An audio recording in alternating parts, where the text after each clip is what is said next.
मैं हूं मोइन शेख और आप देख रहे हैं मुमरा टाइम। दोस्तों, जैसे कि आप लोग अच्छी तरीके से जानते हैं कि हमारा शहर मुमरा, जिसकी आबादी लगभग 10 से 12 लाख के दरमियान में है और जहाँ पे ज़्यादातर गरीब तबके के लोग रहते हैं, और जब इनके घर में अगर कोई बीमार पड़ जाता है और अस्पताल ले जाने की ज़रूरत पड़ती है तो ये लोग सरकारी अस्पताल के लिए या तो उसे थाना ले जाते हैं या फिर मुंबई जाने पे मजबूर होते हैं। तो बहुत दिनों से, मतलब काफ़ी सालों से ये मांग हो रही थी कि मुमरा के अंदर भी एक सरकारी अस्पताल होना चाहिए। सरकारी अस्पताल लोगों की मांग पे मतलब बनना शुरू भी हुआ, लेकिन उसको बनते बनते भी काफ़ी साल हो गए, लगभग 10-11 साल हो गए उसको बनते हुए। वो अस्पताल एक्चुअली बनना था 4 मंजिले का, लेकिन किसी वजह से वो अब 1 मंजिले का ही होके रह गया है। अस्पताल तो खैर बन के तैयार हो चुका है, लेकिन अब उसकी जो खबरें आ रही है सोशल मीडिया के जरिए, ऐसी बातें सामने आ रही है कि उस अस्पताल का निजीकरण कर दिया गया है। तो इसी विषय पे बात करने के लिए हमारे साथ शहर की जानी मानी शख्सियत, जो एक सोशल एक्टिविस्ट भी है, अब प्रोफेसर भी है, एडवोकेट भी है, मेरा मतलब है हसन मुल्लानी साहब से, वो हमारे साथ यहाँ पे मौजूद है। तो आइए हम बात करेंगे कि ये जो खबरें चल रही है कौसा MM वैली के अंदर जो सरकारी अस्पताल जो पिछले काफ़ी सालों से बन रहा है, उसको लेके जो खबरें आ रही है कि उसका निजीकरण हो गया है, तो कितनी सच्चाई है इन बातों में, ये हम जानने की कोशिश करेंगे हसन मुल्लानी साहब से। हसन भाई, आपका स्वागत है हमारे चैनल मुमरा टाइम्स में। मेरा आपसे हसन भाई पहला सवाल यही रहेगा कि ये जो खबरें आ रही है सोशल मीडिया के अंदर कि कौसा MM वैली में जो सरकारी अस्पताल जो पिछले काफ़ी सालों से बन रहा था और अब बन के तैयार भी हो चुका है, तो उसके जो निजीकरण की खबरें आ रही है उसमें कितनी सच्चाई है, क्या बताना चाहोगे इस बारे में आप? सबसे पहले मोइन भाई, आपका और मुमरा टाइम्स का बहुत बहुत शुक्रिया। 18 जून 2022 को मराठी अखबारें जो है लोकमत और ठाणे वैभव, इनमें एक न्यूज़ आती है जिसमें बताया गया कि जो हमारे ठाणे मनपा का स्वास्थ्य विभाग है, हेल्थ डिपार्टमेंट जो है, उसने कल यानी 17 तारीख को या 16 तारीख को एक मीटिंग में एक प्रस्ताव या एक डिसीजन लिया है जिसमें ये बताया गया है कि कौसा का जो हॉस्पिटल है, जिसको नाम दिया गया है हकीम अजमल खान साहब के नाम पर रखा गया है, जो स्वतंत्र सैनिक भी थे और यूनानी मेडिसिन के ताल्लुक में बहुत बड़े कंट्रीब्यूटर रहे हैं, तो कौसा का जो हॉस्पिटल है उसे प्राइवेटाइज कर दिया जाएगा। मैं आपको बता दूं कि ठाणे महानगर पालिका का ये कोई पहला हॉस्पिटल नहीं है। इसके पहले भी कुछ महीने पहले श्रीनगर में एक हॉस्पिटल है गंगूबाई शिंदे नाम का, जो श्रीनगर में हॉस्पिटल है उसे भी निजीकरण कर दिया गया है। और प्लैटिनम हॉस्पिटल जो है वो एक प्राइवेट हॉस्पिटल है, जिन्होंने उसको PPP यानी पब्लिक प्राइवेट पार्टनरशिप मॉडल के ज़रिए से श्रीनगर वाला जो महानगर पालिका का बनाया हुआ हॉस्पिटल है, गंगूबाई शिंदे जो हॉस्पिटल है, उसको चला रहे हैं।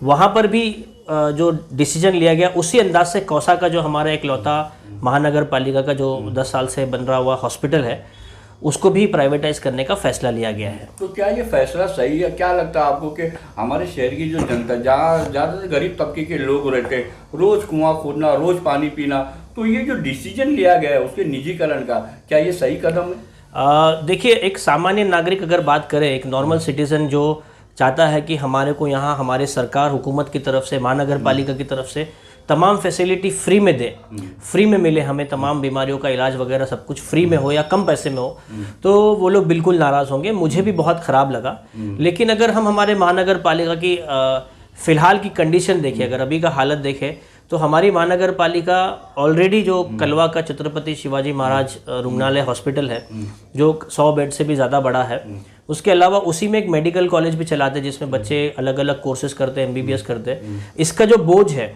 इसका एक बोझ है तकरीबन 100-150 करोड़ रुपए का साल का, जो महानगर पालिका खुद अपने ऊपर अपने बजट से उठाता है। आप ये समझिए कि महानगर पालिका ने अगर अपनी ज़मीन पर पूरा खर्चा कर अगर किसी प्राइवेट को दिया है तो वो अपनी वजहों में ये वजह दिखाती है। अब ये आवाम फैसला करे कि ये कितना सच और कितना सही है, कितना गलत फैसला है महानगर पालिका का। मुझे भी नाराज़गी है इस चीज़ को लेकर, लेकिन महानगर पालिका के पास ये बात है कि उन्होंने ऐसे हॉस्पिटल जो छत्रपति शिवाजी महाराज कलवा का जो हॉस्पिटल है चला रहे, वैसे और 2-3 हॉस्पिटल चला नहीं सकेंगे, क्योंकि ऐसे अस्पतालों से महानगर पालिका को जो रेवेन्यू आना चाहिए, जो कमाई या पैसा आना चाहिए, वो उतना नहीं आ पाता। उल्टा पैसा जाता है। ज़मीन का जो पैसा गया और जो कंस्ट्रक्शन का जो पैसा गया, उसके बाद जितने भी खर्चे होते चले जाएंगे, ऑपरेशन की चीज़ें और जितनी भी सरो सामान उसमें लगेंगे, तो महानगर पालिका के पास, हमारे महानगर पालिका क्षेत्र में स्वास्थ्य में, हेल्थ में खर्चा करने का एक लिमिटेड बजट होता है, उस बजट के आधार पर ही खर्चा कर पाएंगे। अगर इसे भी महानगर पालिका पूरा अपनी तरफ 100% रख ले तो हो सकता है वैसी फैसिलिटी ना दे। इसीलिए इन्होंने पब्लिक प्राइवेट पार्टनरशिप मॉड्यूल के जरिए एक प्राइवेट कंपनी को देकर कि भाई वो अपने हिसाब से कुछ बेड जो है वो प्राइवेट पैसे के हिसाब से चार्ज करे और कुछ बेड जो है वो चैरिटेबल रेट पर, कम रेट पर रखे। अब कौन गरीब है इसका फैसला फिर वो महात्मा ज्योतिबा फुले का जो कार्ड है या फिर पीएम जन आरोग्य जो योजना है पूरे इंडिया में चलाई जा रही है हेल्थ इंश्योरेंस की, वो सारे स्कीम्स के जो ये है मुस्तहिक है उस स्कीम्स के अंदर जिसके नाम आते हैं उनको वो तमाम फैसिलिटीज़ फ्री में दी जाएगी, ऐसा कर दिया गया है। एक और बात बता दूं मोइन भाई, सिर्फ ये ठाणे महानगर पालिका नहीं करती, हमारी पड़ोस की नवी मुंबई म्यूनसिपल कॉरपोरेशन ने भी ऐसे कई सारे अस्पताल बनाए हैं और अपोलो हॉस्पिटल जैसे बड़े बड़े अस्पतालों को उन्होंने आधा अस्पताल दे दिया और आधा अस्पताल अपोलो हॉस्पिटल महानगर पालिका का चैरिटेबल रेट पे चलाती है। तो ये पब्लिक प्राइवेट पार्टनरशिप सिर्फ मुंब्रा के अस्पताल के लिए नहीं है, सब जगह है। लेकिन अब जैसा तैसा फैसिलिटी शुरू करना है तो ये महानगर पालिका का फैसला लिया गया। लेकिन हसन भाई आपको याद होगा कि जब ये अस्पताल जब बन रहा था, जब इसकी शुरुआत हुई थी तो ये कहा गया था कि ये एक सरकारी अस्पताल है। तो शहर की जो जनता थी उनके अंदर एक उम्मीद जागी थी कि अगर हमारे शहर में एक सरकारी अस्पताल मतलब बन जाता है और वो शुरू हो जाता है तो जो यहाँ की गरीब जनता है उनका वहाँ पे फ्री में इलाज होगा। तो काफ़ी उम्मीदें थी इस अस्पताल से। फिर अचानक मतलब ये इस तरीके की मतलब खबरें आती है तो आपको नहीं लगता कि वो जनता के ऊपर काफी मतलब उनकी उम्मीदों को काफी ठेस पहुंचेगा? फ्री में इलाज तो अभी भी होगा, मैं आपको बता दूं कि फ्री में इलाज अभी भी होगा। इसके जो निगाह और देखभाल जो है, इसका जो मेंटेनेंस है, ये महानगर पालिका नहीं करेगी, ये एक प्राइवेट हॉस्पिटल करेगा। अब जिसको भी वो टेंडर या जिसको भी वो मिल जाए तो एक प्राइवेट हॉस्पिटल ही आपको फ्री में इलाज करा के देगा। लेकिन ऐसे लोग जो उस कैटेगरी में नहीं आते, जिनके पास महात्मा ज्योतिबा फुले का कार्ड नहीं है, जो गरीब नहीं है, अगर सरकारी डेटा के हिसाब से अगर वो पीएम जन आरोग्य योजना के अंडर नहीं आता तो उसको उनको पैसे देने होंगे। अब उनके भी अंदर कैटेगरी बनेगी कि जो अगर पूरा पैसा दे सकता है तो वो पूरा दे, या कुछ बेड जो होंगे जहाँ 30 बेड है वहाँ 15 बेड गरीबों के लिए होंगे जो 500 रुपये की जगह 300 रुपये एक दिन का होगा। तो ऐसे कैटेगरी वाइज ही चलेगा। और महानगर पालिका सिर्फ और सिर्फ पानी का जो बिल होता है, वाटर टैक्स जो वाटर बिल होता है, वही सिर्फ महानगर पालिका भरती है। बाकी लाइट का बिल, उसके अंदर झाड़ू पोछा, मेंटेनेंस, तमाम चीज़ें जो है वो एक प्राइवेट हॉस्पिटल अपने पैसे से करती है और प्राइवेट हॉस्पिटल को ही अपने खर्चे पे करना होता है। ये बात में कोई दो राय नहीं कि जब प्राइवेट हॉस्पिटल आएगा तो वो अपना कमाने का नहीं सोचेगा, बिल्कुल कमाने का सोचेगा। लेकिन उसके ऊपर महानगर पालिका का एक सुपरविजन रहेगा कि वो गरीबों को, कितने गरीबों को फायदा पहुंचा रहा है ये देखने के लिए। अगर उस प्राइवेट हॉस्पिटल ने गरीबों को फायदा नहीं पहुंचाया तो हो सकता है कि 1 साल 2 साल बाद उसको हटाकर किसी और प्राइवेट प्लेयर को दे दिया जाए। मैं आपको फिर बता रहा हूँ कि महानगर पालिका ने अपने वजहों में क्या दिया है कि इनके पास इतने फंड्स नहीं होते, कि ये इतने सारे फंड, इतने 100 करोड़ रुपए नहीं है कि वो मुंब्रा में भी फ्री अस्पताल चला है, श्रीनगर में भी चला है, कलवा में भी चला है। तो इसीलिए वो लोग पब्लिक प्राइवेट पार्टनरशिप के हिसाब से चलाते हैं। बात अगर प्राइवेट अस्पताल की हो रही है तो वैसे भी शहर में तो कई प्राइवेट अस्पताल मौजूद है, फिर एक नया फिर प्राइवेट अस्पताल, तो लोगों को इससे फायदा क्या? जब प्राइवेट ही उसको करना था, दूसरे भी तो प्राइवेट अस्पताल है शहर के अंदर, वहाँ पे भी लोग जाके अपना इलाज करा रहे हैं। बिल्कुल सही। मुंब्रा में ऐसा कोई हॉस्पिटल नहीं है जिसमें गवर्नमेंट की जो स्कीम्स है, ज्योतिबा फुले और पीएम जन आरोग्य जो योजना है, इसके तहत इलाज कराया जा सके।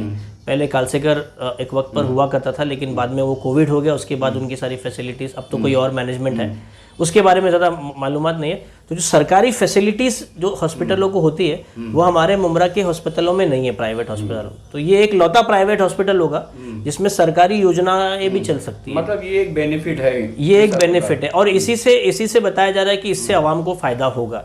अब क्या फायदा होगा और कितना फायदा होगा ये तो शुरू होने के बाद ही बता सकते हैं, तो आने वाला समय बताएगा। आने वाला समय बताएगा। अच्छा हसन भाई, इन दिनों जो हॉकर्स का मुद्दा है शहर के अंदर, आप भी अच्छी तरीके से जानते हैं, इन दिनों काफ़ी वो भी गरमाया हुआ है। तो क्या कहना चाहोगे हॉकर्स के मामले पे? अभी तक का मतलब पिछले काफ़ी सालों से हॉकर्स के लिए मतलब ये आवाज़ें उठती थी शहर में, मतलब हॉकर्स भी उठा रहे थे और विपक्षी पार्टियां भी उठा रही थी कि शहर में हॉकर जोन होना चाहिए। लेकिन आज कई साल हो गए, अभी तक का मतलब लीगल हॉकर जोन हॉकरों को नहीं मिला है। उन्हें कभी गुलाब पार्क से मित्तल से फिर गुलाब पार्क, फिर उनको उजाड़ा जाता है। ये एक खाना बदोश की तरह मतलब उन्हें इधर उधर मतलब दर बदर भटकाया जा रहा है। तो उसको लेके भी इस वक्त मुद्दा जो काफ़ी गर्म है। तो कैसे देखते हैं आप इस हॉकर्स के मामले को? और पिछले दिनों जिस तरीके से टीएमसी ने लगातार कार्रवाई की गुलाब पार्क मार्केट पे हॉकरों के ऊपर, उसके बारे में आपका क्या कहना है? देखिए मोइन भाई, मुमरा ये वही शहर है जिसने ये भी देखा कि सुप्रीम कोर्ट ने ऑर्डर दिया रेलवेज को और महानगर पालिका को कि इनके उजड़े हुए दुकानों को बनाकर दे। मैं आपको बता दूं, मुमरा रेलवे स्टेशन के पास जब उसके आसपास की दुकानें साफ़ कराई गई, जिसमें एम गेट और पूरा के पूरा ऑटो स्टैंड बनाना था, तो उसमें कई सारी दुकानें थी जिनको तोड़ा गया। और वहाँ के लोगों ने एक संगठन बनाकर, एक संगठन बनाकर उन्होंने लोकल कोर्ट से हाई कोर्ट से सुप्रीम कोर्ट तक के उन्होंने लड़ाई लड़ी और इसका निर्णय जो आया उनके पक्ष में आया। आज आप खुद जानते हो कि जो हमारा मुमरा रेलवे स्टेशन का जो फ्लाईओवर है वो ख़त्म होता है, तो उसके बराबर बाजू में जो लाइन से दुकानें बनी हुई है, ये सुप्रीम कोर्ट के आदेश पर सुप्रीम कोर्ट ऑफ इंडिया ने ऑर्डर दिया है महानगर पालिका को कि आप बना कर दीजिए जो दुकानें आप लोगों ने तोड़े, और वो दुकानें बना कर दी गई। इसे वक्त लगा लेकिन वो दुकानें बना कर दी गई। तो आज भी अगर जितने भी हॉकर्स है, भले वो अमृत नगर के हो, तनवर नगर के हो या कौसा के हो, अगर एक संगठन बनाकर, ना कि किसी भाई, किसी दादा, किसी पॉलिटिशियन, किसी नेता की सुनकर वो यहाँ से वहाँ, जैसे आप बता रहे खाना बदोश हो, अगर उसी की जगह पर एक संगठन बनाकर ये लोग भी अपने लिए लड़ाई करें। अब क्या करना है, सुप्रीम कोर्ट ऑफ इंडिया ने देश के तमाम महानगर पालिकाओं को बोला है कि नेशनल हॉकर्स पॉलिसी जो है, जो हॉकर्स के लिए पॉलिसी होगी, सुप्रीम कोर्ट के जज ने लथाड़ा भी था कि आदमी अगर ठेला लगाकर कमा रहा है तो कमाने दीजिए, क्या वो चोरी करके खाएगा तो अच्छा होगा क्या? उससे अच्छा कुछ कमाए। ऐसा भी एक बार जज ने गुस्से में कहा था हॉकर्स के ऊपर जो कार्रवाई सुप्रीम कोर्ट तक मामला गया था। तो लेकिन और ये भी आदेश दिया गया, मैं आपको बता दूं, जहां तक मेरा जहन है, जनवरी या फरवरी में महानगर पालिका ने एक नोटिस भी निकाला था, जो मैंने मेरे अपडेट्स के ग्रुप के जरिए तक आवाम तक पहुंचाया था भी, कि हॉकर्स का जो थंब इम्प्रेशन जो होता है, नेशनल हॉकर पॉलिसी जो चलानी है, उसको अमल में लाने के लिए जितने भी ठेले वाले, जितने भी हॉकर धारक हैं, उन लोगों के कुछ कार्ड्स वगैरह बाकी है, उनके आईडी कार्ड्स वगैरह बाकी है। ये प्रोसेस महानगर पालिका बहुत स्लोली कर रही है। एक संगठन अगर पूरी मेहनत के साथ महानगर पालिका के पीछे लग जाए कि भाई हम किसी नेता की नहीं सुनेंगे, हम किसी विपक्ष और अपक्ष की नहीं सुनेंगे, आप हमको जगह दो, हमारे पास इतने साल से पुराना 15 साल से 20 साल से हम पावती भर रहे कर रहे, आप ही हमको दो। और अगर वो एक साथ में बैठ जाए हेड ऑफिस के सामने, नहीं तो फिर हमारे जिला अधिकारी जो कलेक्टर है डॉक्टर राजेश नार्वेकर, उनसे पूछें, क्योंकि जिला अधिकारी के पास पूरा हक होता है कि वो यहाँ के तमाम नागरिकों को तमाम सुविधाएं पहुँचा के दे। हर नागरिक को काम करने, धंधा करने और ईमानदारी से पैसा कमाने के लिए जो भी फैसिलिटी है, तो वो हमारा गार्जियन है, तो कलेक्टर के पास जा सकते हैं। हर महीने इन लोगों के लोकशाही दिवस होते हैं। अगर हम लोग एक पैरेलल जो एडमिनिस्ट्रेशन काम करता है उनसे अगर पेपर वर्क करें, एक अच्छा लॉयर, हमारे जितने हॉकर्स भाई हैं उनसे गुजारिश होगी कि एक अच्छा ढंग का वकील, 2-4 वकीलों की टीम बनाए, और ये लोग अगर हाई कोर्ट में रिट डाले, हाई कोर्ट में जाने की बात कर रहे हैं, ये 10 साल पहले करना चाहिए था मोइन भाई, 10 साल 15 साल 20 साल पहले कर लेना चाहिए था।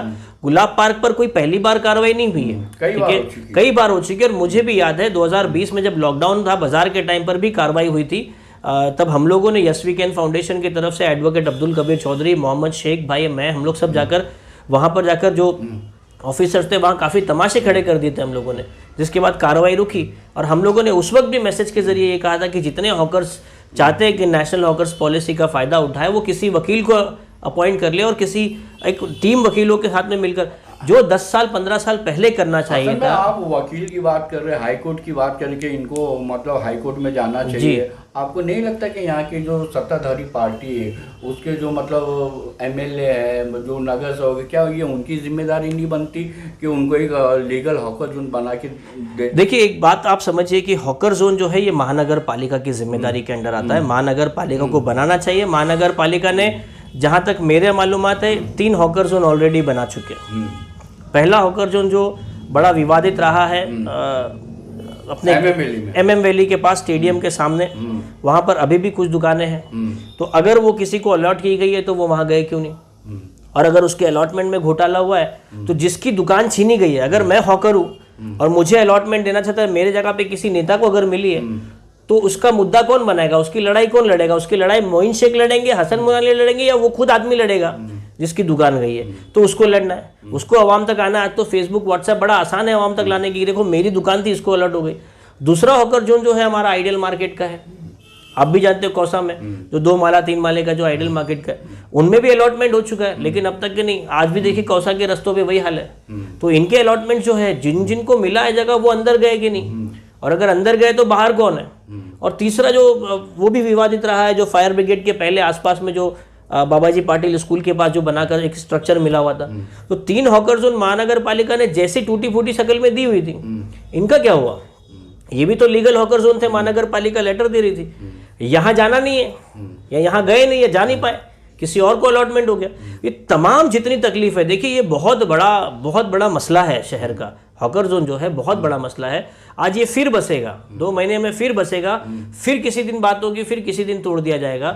लेकिन जिसको अपनी जिंदगी भर वो ठेले से अपने फैमिली को चलाना है, बच्चों को पढ़ाना है, बेटियों की शादी कराना है, वो अपनी जिद्दोजहद, वो मुजाहिदा कब तक करेगा, कब करेगा वो कि मैं मेरा एक लीगल हक का हॉकर जोन लूँ। क्योंकि आगे जाकर हमारे लिए जो कानून आ रहे हैं उस पर हालात और ख़राब होने वाले हैं।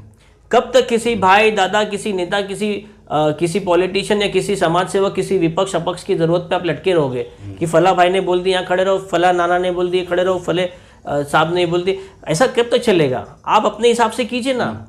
और वही बात है, अगर हॉकर्स यूनियन है तो वो तमाम चीज़ें कर लेनी चाहिए थी। जैसा आप बता रहे हैं कि उन्हें हाईकोर्ट जाना था, तो हाईकोर्ट 10 साल 15 साल पहले चले गए होते, अब तक तो इनके हक में निर्णय आ गया होता। अभी भी लेट नहीं है। अगर हॉकर्स चाहते हैं, जितने भी 400 500 1000 हॉकर्स है, वो एक साथ में एक आवाज़ बनकर अच्छे 2-3 लॉयर्स को अपॉइंट करें और अपना काम शुरू करें। कलेक्टर है, महानगर पालिका है, शहर विकास विभाग मंत्रालय का है, हाईकोर्ट है, कई सारे डिपार्टमेंट्स हैं। अच्छा हसन भाई, अब सबसे आखिर में हम बात करेंगे टीएमसी के जो चुनाव होने वाले हैं। जैसा कि आपको याद होगा कि हमने एक इंटरव्यू किया था आपका, उसमें आपने कहा था कि मैंने पूछा था कि ये चुनाव कौन से महीने में होंगे, तो आपने कहा था कि सितंबर अक्टूबर में शायद हो सकते हैं। तो उसी कुछ करंट अपडेट है आपके पास इलेक्शन को लेके? जी, करंट अपडेट ये है कि अभी 2 दिन पहले ही जो हमारे महाराष्ट्र का राज्य निवडणूक आयोग है, स्टेट इलेक्शन कमीशन है, इन्होंने तमाम बीएमसी के साथ 12 महानगर पालिकाओं को एक नोटिस दिया है कि वो तमाम महानगर पालिकाएं जो यादी होती है, वोटर लिस्ट होती है, उसे इशू कर दे। और 1 हफ्ते का टाइम, 23 तारीख को उसे इशू करने का कहा गया। 23 तारीख से लेकर 1 जुलाई तक के जिसको उसमें तकरार है कि मेरा नाम था हट गया, मेरा नाम चेंज हो गया या मेरा नाम ऐड करना है, 23 से लेकर 1 जुलाई तक के वो टाइम दिया जा रहा है। और 7 जुलाई 2022 को एक फाइनल यादी निकालने का ऑर्डर स्टेट इलेक्शन कमीशन ने तमाम महानगर पालिकाओं को दिया है। और 7 जुलाई को एक लास्ट यादी आएगी, उस यादी के बेस पर ही इलेक्शन होगा। 99% उस यादी के ही वोटर ही वोट करने वाले हैं आने वाले इलेक्शंस को। तो एक बार फिर से वही है, जो पढ़े लिखे जवान आना चाहते हैं, इलेक्शन लड़ना चाहते हैं, उनके लिए एक अच्छी बात यह है कि आपको 7 जुलाई को एक यादी मिल जाएगी। वो आपके वोटर्स होंगे, आप वो वोटर की जो यादी की कॉपी है आप इलेक्शन ऑफिस से हासिल कर सकते हैं और अपनी मेहनत पे काम पे लग सकते हैं। तो अभी मतलब इलेक्शन की डेट डिक्लेयर नहीं हुई है? ये इलेक्शन की तैयारी है मोइन भाई। जुलाई में अगर फाइनल यादी आ रही है तो हो सकता है कि अगस्त या उसके आसपास में आचार संहिता लगे और सितंबर अक्टूबर में इलेक्शन हो। तो दोस्तों, ये थे प्रोफेसर हसन मोलानी, जिनसे हमने मुमरा के कुछ जो करंट इशू उसके ऊपर बात की। हमने बात की कौसा MM वाली में बन रहे सरकारी अस्पताल की, जिसका अब निजीकरण कर दिया गया, ऐसी खबरें आ रही है, उसके बारे में हमने उनसे विस्तार से चर्चा की। और इसके अलावा मुमरा गुलाब पार्क मार्केट जो इन दिनों काफ़ी चर्चा में, जिस तरीके से पिछले दिनों टीएमसी ने उसके ऊपर कार्रवाई की है, उसके ऊपर हॉकर्स काफ़ी नाराज भी है, विपक्ष भी आवाज़ें उठा रहा है, उसको लेके भी हमने हसन भाई से चर्चा की। और जो थाने मनपा के जो चुनाव होने वाले उसकी जो करंट अपडेट है उसके ताल्लुक से भी हमने उनसे जानना चाहा। तो लगभग इन्होंने सारी जो जानकारियाँ हैं वो काफ़ी विस्तार से हमारे साथ उन्होंने शेयर की। और हम उम्मीद करते हैं कि हमारा ये इंटरव्यू आपको ज़रूर पसंद आया होगा। तो इसी तरह दोस्तों देखते रहे मुमरा टाइम्स। और हाँ दोस्तों, हमारे चैनल को सब्सक्राइब करना ना भूलें। कैमरामैन रिजवान शेख के साथ मैं मोइन शेख, मुमरा टाइम्स के लिए।